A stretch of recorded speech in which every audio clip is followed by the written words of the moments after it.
I lördag skulle jag åka och skåla med någon blombuketter. Det är praktiga, men jag tänkte jag kör in och äter, men då kom det fram en ganska. Ska du stanna här? Ja, jag ska bara in och handla. Ska du stanna här? Ja, det går fort. Det bara, ska du stanna här? Ja, det blir högst 3 minuter. Ska du stanna här? Ska du stanna här?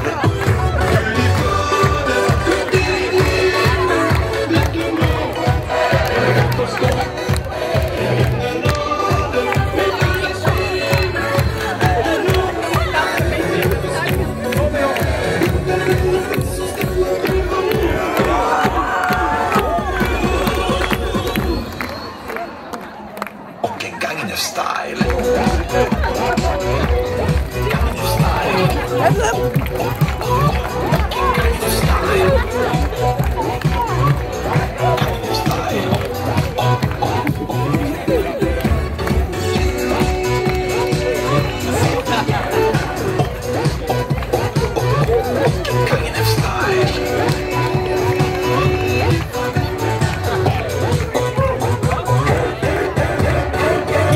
Snart att det var lika bra att åka, men han inte långt för motorn började gå och bråka.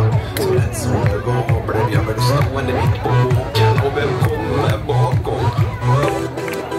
Ska du stanna här? Ja, där har jag tänkt att fråga. Ska du stanna här? Nej, jag har fått något fel på. Ska du stanna här? Ja, naturligtvis, jag tror det. Ska du stanna här? Ska du stanna här?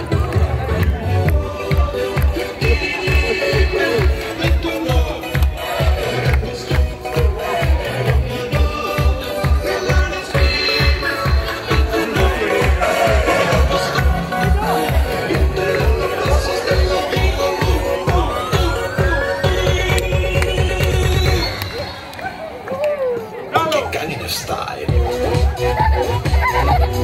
Gangnam Style. Gangnam Style.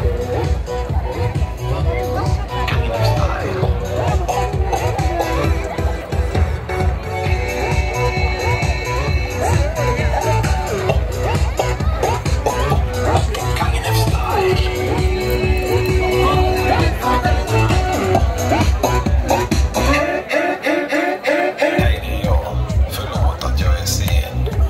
Aldrig tror jag har varit med om fel på bil och tog Gangnamskår.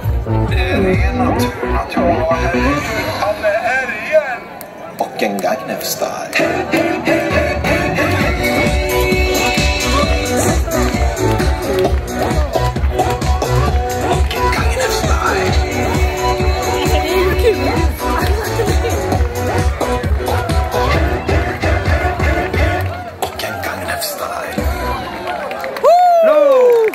Oj, vad duktiga ni var. Nu förstår ni.